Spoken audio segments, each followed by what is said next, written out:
Welcome to the WSN Plus app, where we are more than a streaming service. We're a whole experience. Watch independent wrestling from around the world, discover new promotions through our 24/7 live TV guide, enjoy podcasts, documentaries, and exclusive original programming. Then, test your wrestling knowledge with interactive games built right into the app. With fully customizable promotion pages and new content always being added, WSN Plus is your one-stop destination for independent wrestling. WSN Plus, endless experience, endless wrestling.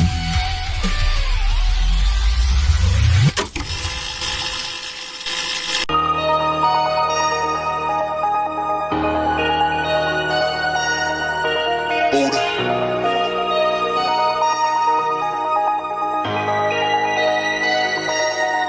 They know what's grappling me.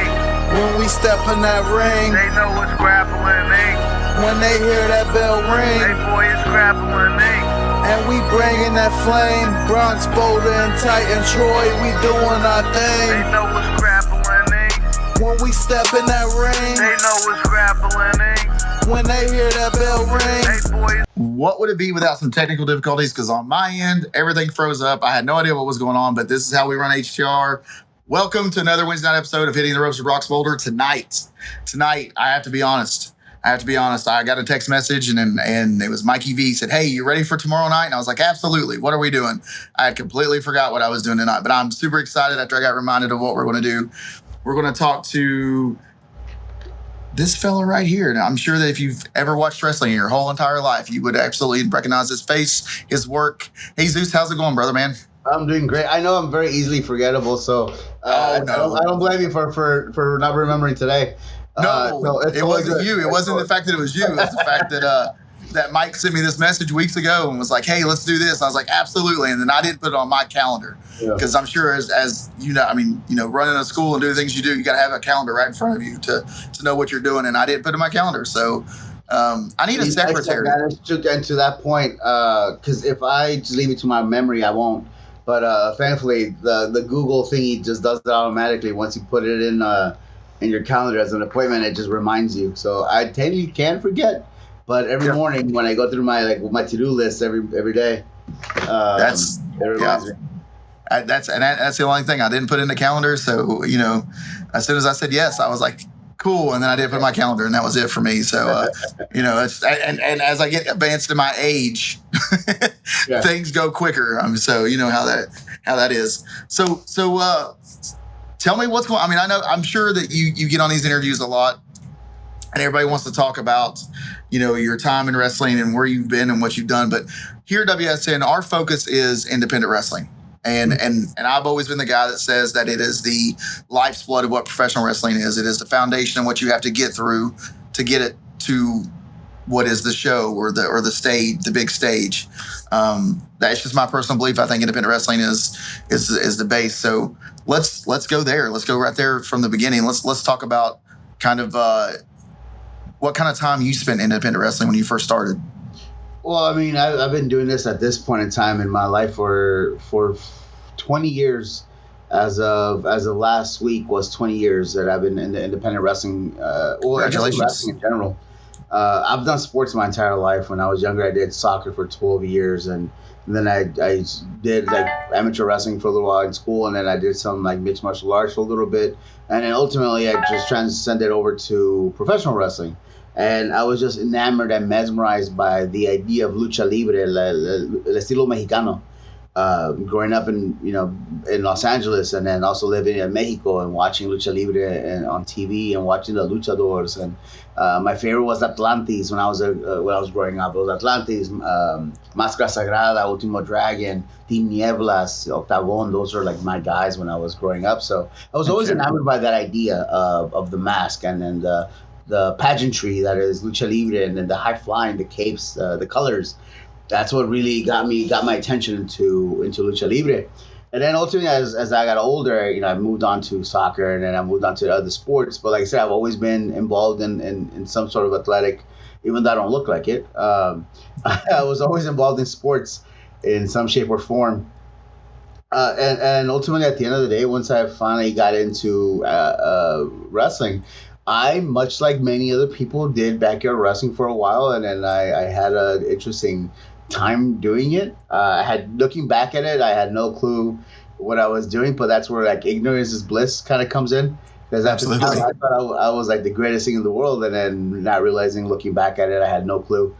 And then eventually, after a while, I went and I decided to get trained, and I got trained in Los Angeles by this guy named Latigo Blanco, who was amazing, and for so many months he just beat the living hell out of us. But like I really appreciated that style of teaching, and then just engraving things, and then just repetitive motion, and so that becomes second nature to us, and then understanding how important it is to keep everybody safe and keep each other safe.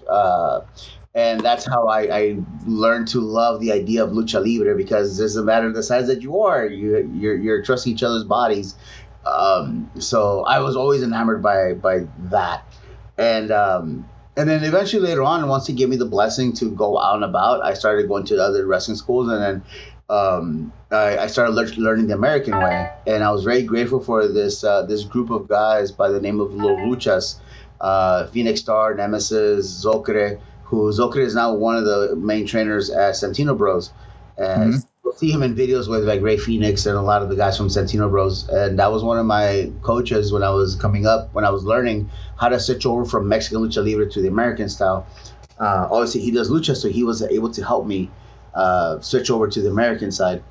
And then from there, yeah, man, I did the independent scene in Los Angeles. I came up around the same time frame as you guys like the Young Bucks, Scorpio Sky, TJ Perkins, a lot of those AEW guys that are there now. Like I was around that same time. I got to work and I got to wrestle with a lot of them. To this day, and it is something that I've joked about in the past with them, was I'm undefeated against the Young Bucks. So nice. Just saying. I came up around that same time frame. Oh, I got muggy. It's all right. So I came up around the same time frame, and I traveled the U.S. I went out to Mexico, and I did a lot of circuits around the Mexican side, and I went to Europe. And then 4 years after I started, I got a tryout with WWE, and then I did my time with WWE. And then when I left, I went right back to the independents, because that's where I started. That's where my passion was. That's where my love was. And I was very grateful that I got to get back and then just be me, Absolutely. So yeah, no, there's the backbone of wrestling is on the independents, because that's where a lot of these guys, they shape themselves and then they form themselves. They're able to make a lot of their mistakes, and even once you're on TV, you still mess up. Right. But I'm forever grateful for the independents, and obviously right now I own an independent wrestling promotion called Three Legacies Wrestling.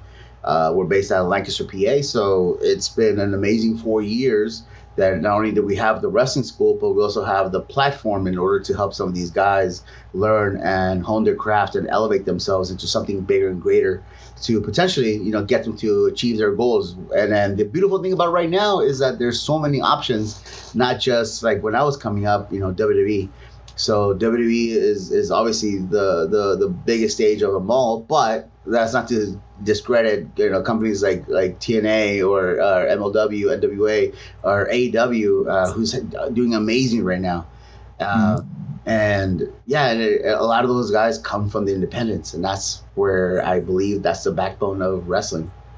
Man, I'm with you. You said so many things and I'm going to unpack it all, but you said so many things that we preach here, along with yourself. I've had a school for the better part of 4 years. Bobby Blaze is our head trainer here, and he teaches the same things that you were talking about, the repetition, protecting one another, things like that, making sure that safety is number one. But I want to unpack a few things you said, because I'm with you. You said everything that, like, it's either come out of my mouth or I've heard people that I respect so much, it's come out of their mouth, and I appreciate that. That's great to hear. Let's go back to you said you done MMA and you done, some wrestling. Do you think that's helped you in the ring? I know that there's guys that I spend a lot of times with. Actually, my tag team partner is a wrestler. He was a mat wrestler, and he is so good. Because of it, I feel like. Do you think that that's helped you doing the combat side of things in professional wrestling? Absolutely. I definitely do think it helps you in the long run. not so much the actual act of the art that you're doing, whether it's judo, jiu-jitsu, whatever. Yes, obviously it absolutely does help. The main element that I think throughout all of my career, and not just in pro wrestling, but all the sports, was learning discipline. Discipline, I think, is the biggest trait that I was able to get from everything that I've ever done. Understanding that it takes time. Understanding that it's a matter of repetition. 2, all 3. You're gonna get what you put in. It doesn't just automatically come to you. One of the things that I remember when I was playing soccer was oftentimes when I was benched, in my mind I was like, nah, screw that. I'm gonna train harder so that I don't get benched again. I want to be the starter. So and then that's where like that discipline happens, and also too, and then call it toxic masculinity. I don't give a flying. But growing up in the Mexican style, man, like, listen, like, get up. Do you want something, go get it. Right. Obviously, my and I've mentioned in the past too, like, my parents were immigrants from Mexico, so we didn't grow up with a lot. So I was instilled with the idea from a very young age of, if you want something, you're gonna have to work for it. And I still carry that to this day. So a lot of stuff that we have now, it's a culmination of hard work, community, working together, but also too getting our ass up and going to go get it. So I understood a long time ago that the idea of something that I encounter a lot, especially now, and I don't know if it's because I'm older and I'm more aware of it, but the give me mentality, the I'm owed this mentality, which, no, you're not owed anything. Like, you have to put in the effort. Because I feel like it's awesome how life works, in the sense that, like, it's just strange how the harder you work, the luckier you seem to get. Right? Because that's just how it is. You work hard and things will come your way. Versus that idea of, yeah, it's just gonna come to me if I just stick around, like, if I just do the bare minimum. Like, no, man. Right. But that's I think that's where I'm trying to get at with your question was, that it helped, absolutely. But I think the underlying the overall picture of what I got out of being in sports my entire life was discipline.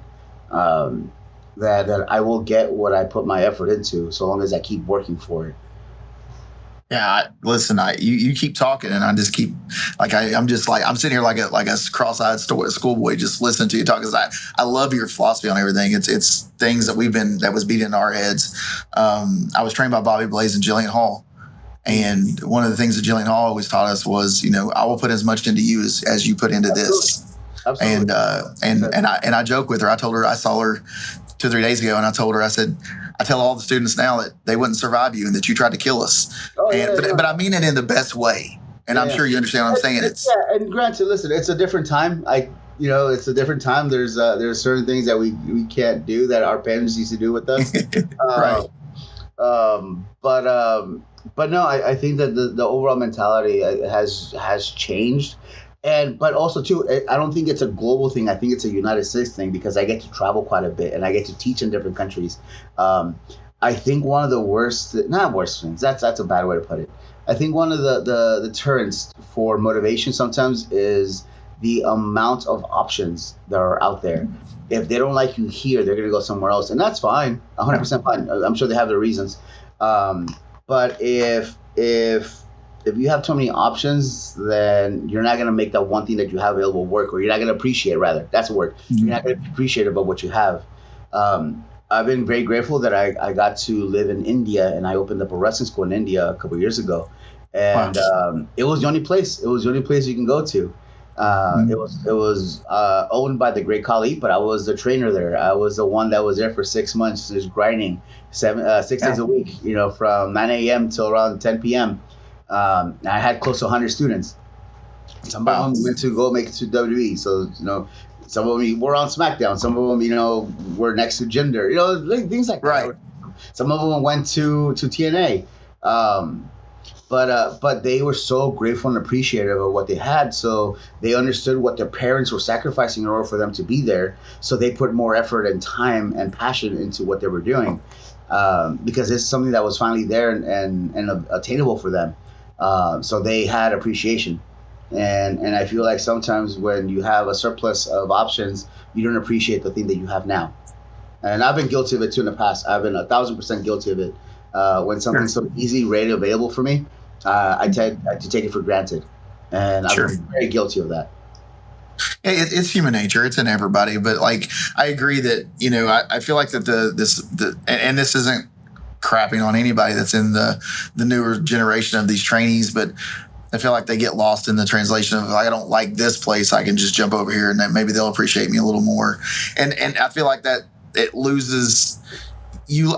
Like you said, we grew up, we had coaches that was yelling at us on a baseball field or a basketball court or a football field, and it was okay. Parents sat in the stands and was like, that's good for them, but that's not the way things are. And you have these trainers, guys like you, myself and you and Bobby and the trainers that we've had will still push the people the same way. And it sometimes it scares people away, but I've always looked at it as, if it scares those people away, maybe they're not made for what, because this is a tough business. It is. It's a very tough business. I've mentioned it 1,000 times that wrestling is not for everybody to be inside the ring or a business aspect of it. You can enjoy wrestling.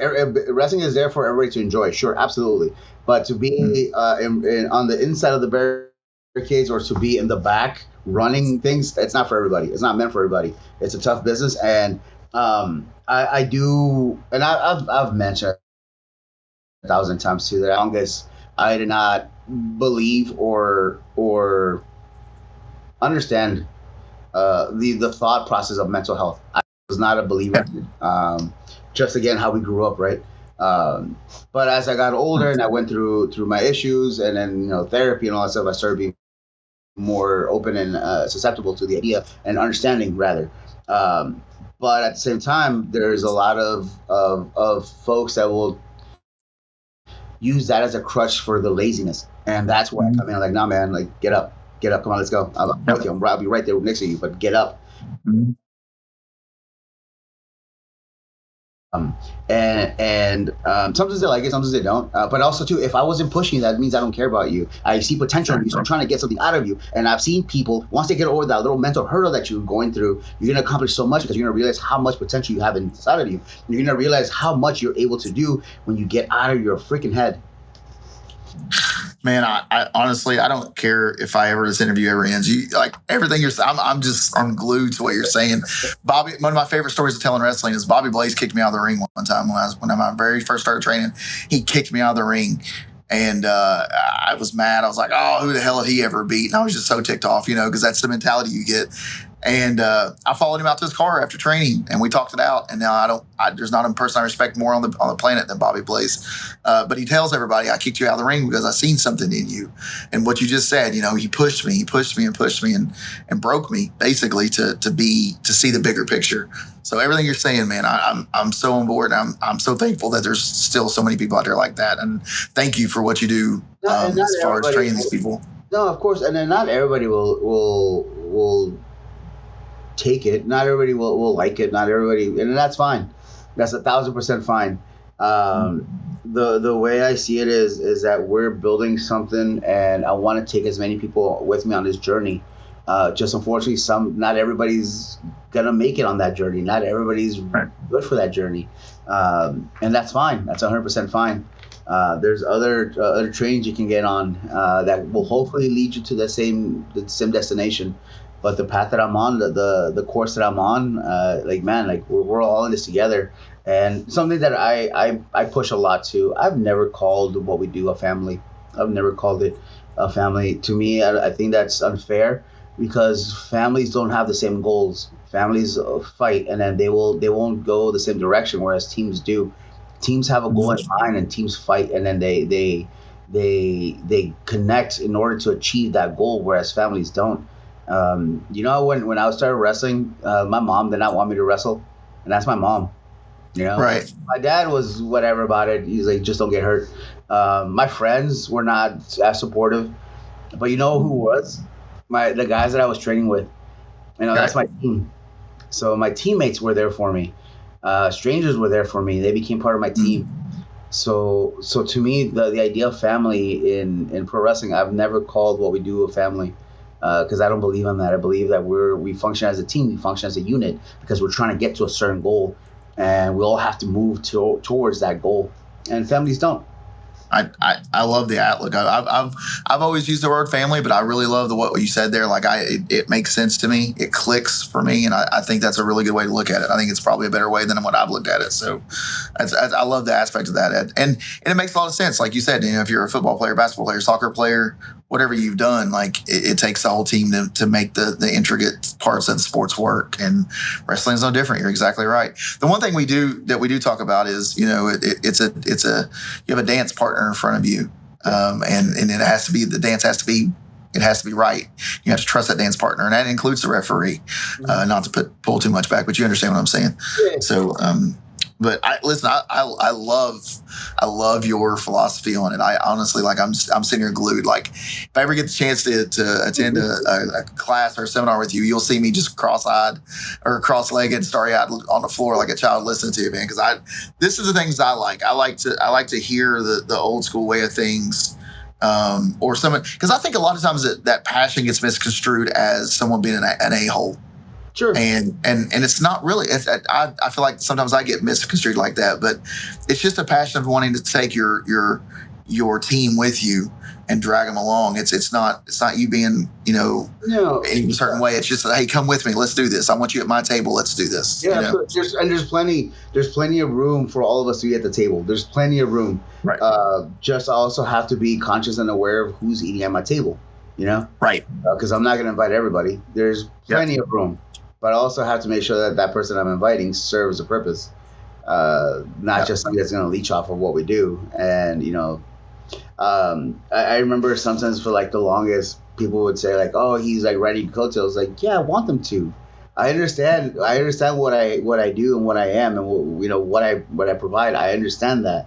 But we also have to mutually work together to get to a certain point. So it is I'll scratch your back if you scratch mine type of situation, obviously, right? In the long scheme of things. But again, it goes back into the thing of we're working as a team. I'm not going to be a dick about it. I'm not going to be a jerk. But we understand that, hey, we're how can we benefit each other, and how can we work to make each other's brand grow and be better. Because at the end of the day, like whether or not one of us makes it to that next level, and you can disappear. And I've had that 1,000 times where I've trained somebody, they get their tryout, or they're about to do a tryout. I help them prep. They get their tryout. They get signed, and I never hear from them again. And it's happened. It's happened to me countless times. And I used to be sour and bitter about it, but then I look back at when I was in that position and I got offered that thing, and I was like, man, I probably did the same thing to a lot of folks without realizing it. And I don't think it was ever malicious. I think it was just the way that things happen, and we move on and we go on with our lives. But I don't know where I was going with this. I was going somewhere. I don't know. I'm still like super caffeinated from the from training, so I'm just blabbing. That's all right. It's funny. I always tell everybody, if you ever get the opportunity, you get to try out. Forget everything we've ever taught you and do whatever they tell you to do. If they forget what we said, that's fine with me. Because they're the one that's busted their rear end to get to that part, and whatever they want them to do on the next stage, let them do it. It is what it is. But also to go back just real quick, then we'll move on. But one of my favorite quotes I've ever heard was, just because I don't want you at my table doesn't mean I want you to go hungry.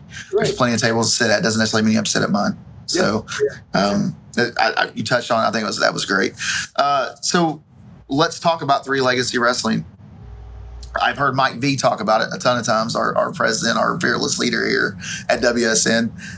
He has put it over like Rover I don't know how many times on how great of a job you guys do up there. Tell me a little bit about how it got started and kind of what you've been doing. So I think it was a culmination of so many years of just traveling and then running schools for under different banners. I got to do it in Texas. I was running Knox Pro the training rather, not the company. I was running Knox Pro training for a good while, and I was running hybrid school of wrestling in San Antonio for a while. I did Pro Wrestling 2.0. I was at T Vision Dojo for a while in Florida. Man, I was all over the place. I did time in Cairo, Egypt. I was in Egypt for a year. I opened up that school. Unfortunately, it was during COVID time, so it was a lot of start-stop. So it unfortunately didn't go anywhere, which is a bummer because there was a lot of kids there that just wanted it. It's just unfortunate time frame that we were there.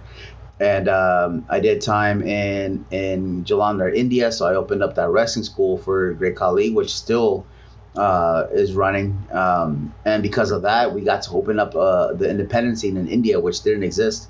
So now there's an independent scene, and then they're killing it right now. There's an awesome company called WXM who brings in a lot of Americans over there, and the production that they have is amazing. But I see some of my old students there, and it's so heartwarming to see that it blossomed into something. So ultimately, how Three Legacies started was something I've been very open about was my addiction. I had a substance abuse for many years, and I ended up going to rehab here in Lancaster, PA. I went to Blueprints for Addiction Recovery, and then the owner of the rehab is actually a big wrestling fan, and so he knew who I was. He knew of my happenings. And then we were talking one day, and he was telling me, like, he was asking me what I would want to do after I left rehab. And I told him I probably wanted to go back to Egypt. I had such an amazing time. I was scheduled to go to Saudi Arabia to open up a school over there. I was going to jump between Qatar and Saudi, and I was going to go to Dubai. And I had this whole planned out, right? Because these are conversations that already were had. And financially, I would have been awesome. Right.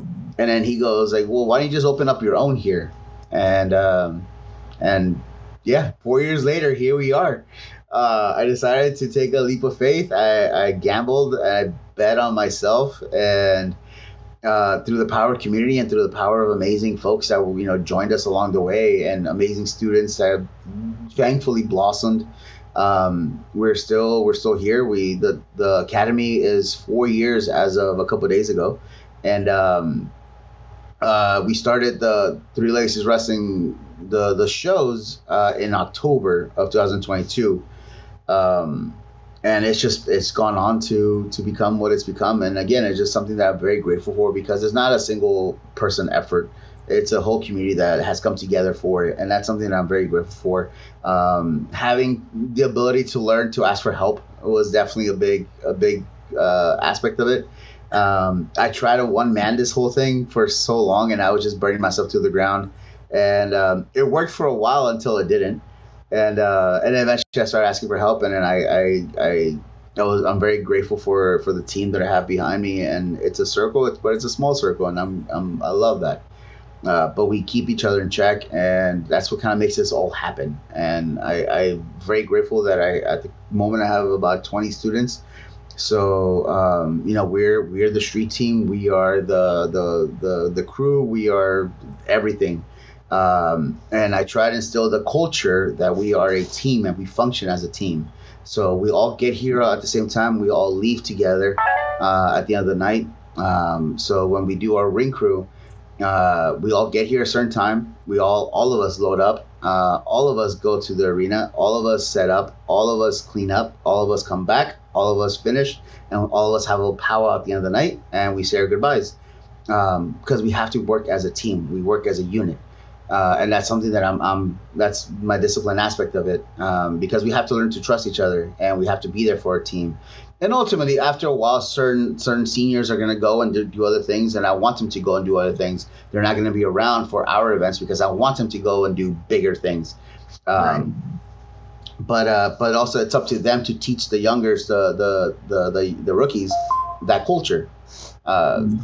So it's been amazing. It's been a blessing, honestly, and I'm forever grateful for just what we do. And I think a big part of how we were able to cultivate that culture was because they see me do it. So it's not like I'm just sitting on my ass and just pointing fingers and then say, "Yay, go do this," and yelling at everybody from while I'm sitting in the ring. Like, no, I'm out there with you guys. I'm doing the ring. I'm setting the chairs. I'm doing the tables. I'm doing all that stuff too. I'm loading up. I'm taking down the ring. So all of us. So it's leading by example. I think that's helped out a lot. And also too, they see me flyering, so I'm constantly posting them out flyering. So I force them to flyer because of that. Because it's like, man, I'll throw the vet card every now and then. because I can, and I'll be like, how many WrestleManias have you done? Right. Yeah. So if Absolutely. I'm out here flying, you go flyer. Yeah. Listen, I honestly, man, like our stories are really so similar, man. Like I love it.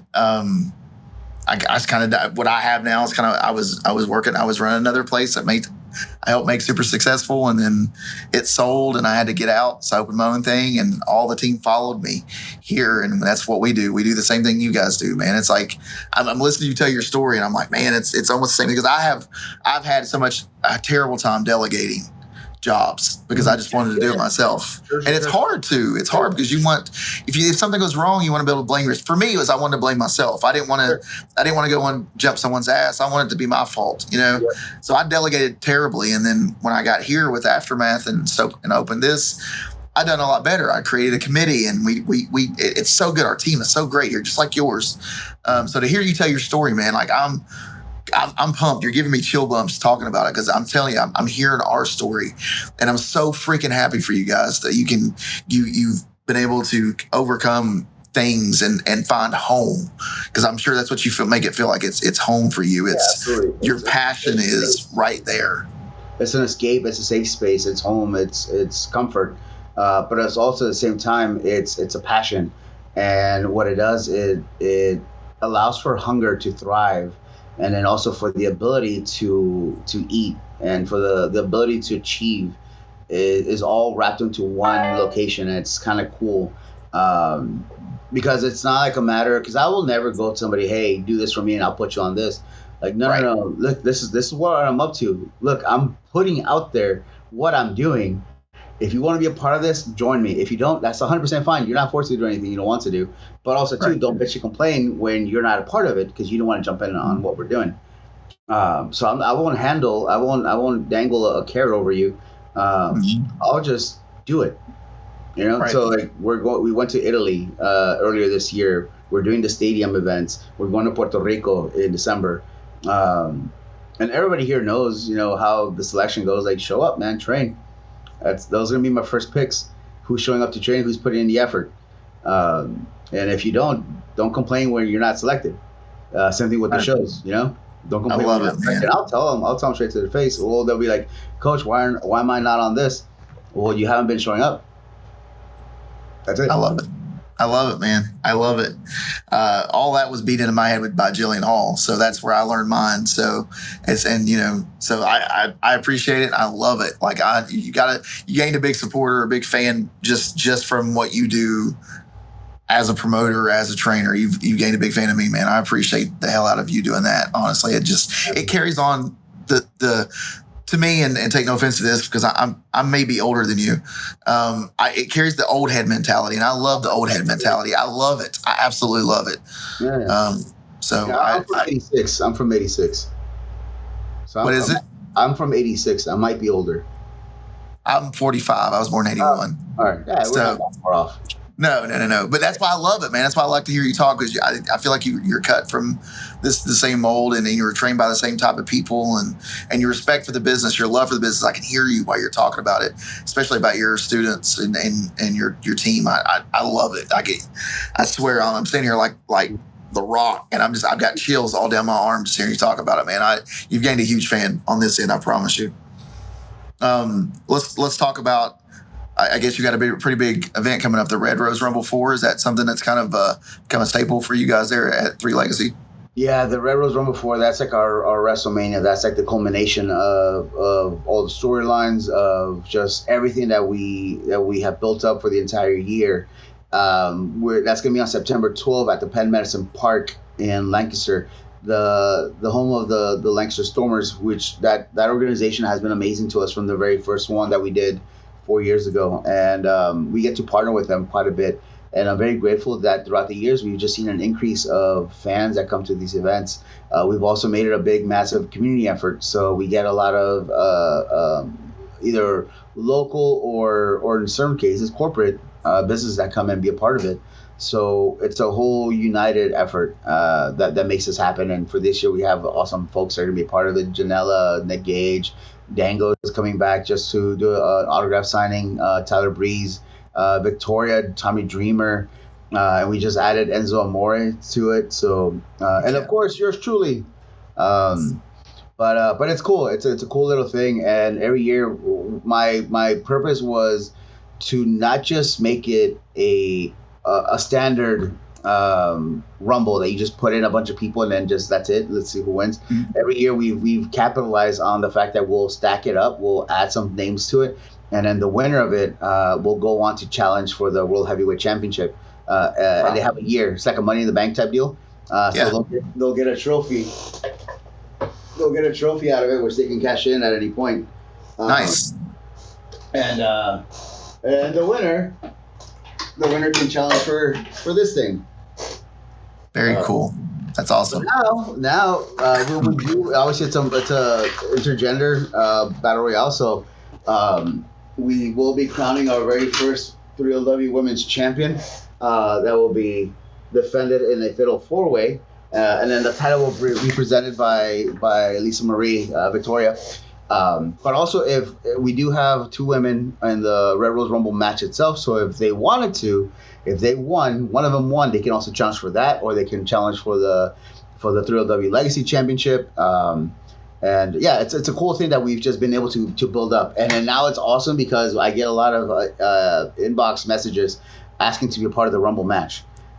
Whereas normally, and I mean names that have messaged me asking to be a part of the Rumble match just because of how we built it. So it's not just like a regular, hey, let's throw a bunch of students in there and then just let them have a little bit of fun. We built it up to become something, and that's something that I'm very proud for, that it takes time and effort and the discipline to build it up. So every year so far, the winners, the Rumble match have gone on to successfully cash in for the World Heavyweight Championship. So this year might be the same. That's awesome. Actually, I was actually hearing to shoot my shot about maybe entering the Rumble, but I'm just kidding. That's awesome though, man. I love storytelling in every single match. I don't think any match should be taken for granted. I think if there's a match in front of people and they're paying to see it, I think that story should be told. Whether it's a Rumble, a triple threat, fatal 4-way, or whatever. Interesting fact, though, I feel like that you probably know this, but WSN will have a merch table there at the Red Rose Rumble 4. Yeah, so that's pretty I'm very excited about that, too. I'm very excited to have you guys on board for that. Appreciate it. So correct me if I'm wrong, but you've done production for MLW. Is that correct? Did I hear you say that earlier? Yes. So do you feel like that? Yeah, go ahead. I got a lot of static going on. A little bit. I think I cut you off. I'm sorry. A little bit. It might be me. I don't know. So I do backstage production for MLW. I do some of the editing for them. I also do producing, producing. So I deal with a lot of the talent. I recently started adding, I don't want to say booker because that's not the right term. I help suggest ideas for like actual talent for the events. So that's been something that's been helpful in the last couple of events too, which is awesome. Also, I do on screen, so I do whether ring announcing or matches or whatever they need from me. So I'm a little bit of a jack of all trades and a master of none on all of them. But it's been awesome for the last 3 years that I've been with MLW. It's been awesome, and I'm forever grateful for my friend Delirious who got me that gig. So, thanks, Delirious. I feel like we master nothing, and especially when you're a jack of all trades, and until you start to delegate a little bit, which obviously both of us have had trouble with. Yeah. But delegating, once you become a delegator a little bit better, then you can maybe master 1 or 2 things. Yeah. Do you feel like that maybe the production there at LW helped with your Three Legacy? Absolutely. Oh, absolutely. It's definitely helped. I was very grateful. I was very grateful that during my time with WWE, I would always get there early. It didn't start off that way, but I not on purpose, rather. I would always get there early, and I would just sit and watch everybody. And I would watch like the production, how they were doing things, and they were doing, like taking notes, mental notes of the whys of what they were doing. And then just asking questions like, hey, or like the producers, like, hey, why are you putting the match this way? Or why are you putting this spot here? And Arn Anderson was one of my favorites. But I would just listen to a lot of what they would say and then explain it. And then they started explaining like camera angles and then just certain ways of doing certain things. And then I was like, okay. And I didn't understand a lot of it until after the fact, until they would explain it to me. And then I was like, okay. And I would see it happen. I'm like, got it. Got it. Yeah. But I took a lot of that information and I just carried it on forever. And those are like those random flashbacks that I would have. Like something would happen and it would just have one of those like clicks in my head. I was like, oh, I remember when Michael Hayes or Arn or Malenko or Jamie Noble told me this. And 10, 15 years later, like, oh, damn, that's what that was. I get it now. Same thing with my dad. My dad used to tell me things when I was a kid, and I was like, what do you know, old man? And then I got older. Right. Oh, okay, I get it. Oh yeah. Sorry, I should have shut up and listened. Yeah. Yeah. I get it. I get it. I've got to spend a little time with Jamie, a good friend of mine, and a guy that's in the business with me is real close to Jamie. So I've got to spend some time with Jamie. What a great mind he is. And then Dean and Boris trained Bobby. So I've got to carry over a lot of what they taught Bobby down there and back in the day. So some great names you put out there. Bobby tells a great story about Arn, where back in his day he locked up with Arn Anderson one time, and Arn said, "All right, you're booked." And that's all it took. He locked up with Arn, and that's all it took was a lockup. Yeah. So he teaches, the simple stuff is probably sometimes the most important stuff. So learn it all. But I have enjoyed the heck out talking to you, man. Like I still like. I'm not bullshit. I'm not pulling no smoke up your butt or nothing. Like I had to listen to you to listen to the guys because I told you before we got on air. I do not look up anything. Everything's organic. So to have a really great organic conversation with you and hear all the things that I've been taught, to hear all the things that I want to hear out of wrestling, to hear the great things that you're doing with your company, you've gained a lifelong fan, man, and I will follow and support from a distance. Hopefully our paths will cross at some point, and we can, I can get thrown over the top rope. Maybe at the Red Rose Rumble 5 or 6, maybe. If I'm still doing it, I'm old, so we'll see.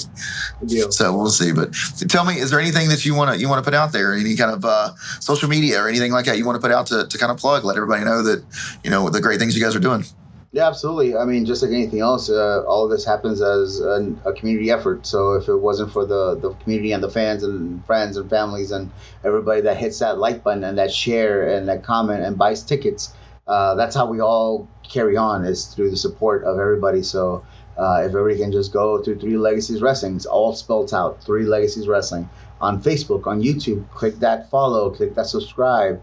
We do have a member section on YouTube, which is only $1.99. You get access to all the shows, and then if you watch the shows and watch the production that we go into, that we put into, you'll understand why I hold what we do to a high regard. Because you'll see it. So just follow us on social media. Buy merch. Go through lovetix.com. You can pick up a shirt, a mask. We have comic books for Three Legacies Wrestling, so check those out. And then just join us on September 12th at the Penn Medicine Park for the biggest event of the year. That's Three Legacies Wrestling, and BJ's of Lancaster presents the Red Rose Rumble 4.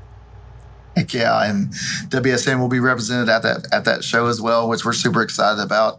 And I will be ordering a shirt soon. I want a shirt. And honestly, man, it's all about helping each other out too. Like, if we're in Ohio, we're real far away, but if I can get something down here and have somebody maybe see my shirt run across your YouTube, then that's what we want to do. We want to make sure that all professional wrestling on the independent especially is getting put out there, and you're doing great things. And I'm so happy for you, man. Like I said, 10 times already, I'll say the 11th time, you've gained a fan. 100%. I will be watching from afar and hope that our paths cross one time, and keep an eye on what we're doing here. We got the WSN app Plus coming up. That's going to be really great for people. It's really great for independent wrestling, getting everyone out there, and we're going to have games and all wrestling content. So the WSN Plus app's going to be great. And we have the Patreon already, where we do a lot of great things on there, and you can see some of the great WSN talent we have around here. Not me. I'm not talent. I'm just, they keep me around because I'm like a stray cat. They fed me one time and they can't get rid of me now. So I'm just here now. It is what it is. But you definitely want to check out all the things we got going on here at WSN. And again, thank you so much for coming on and talking about what you got going on. lifelong fan, and I wish y'all all the best and keep killing it, man. Like I truly believe in what you're doing, just based on what you told me. You've hyped me up. I'm ready to run through that brick wall right there. Thank you. Thank you, man. My pleasure. Thank you.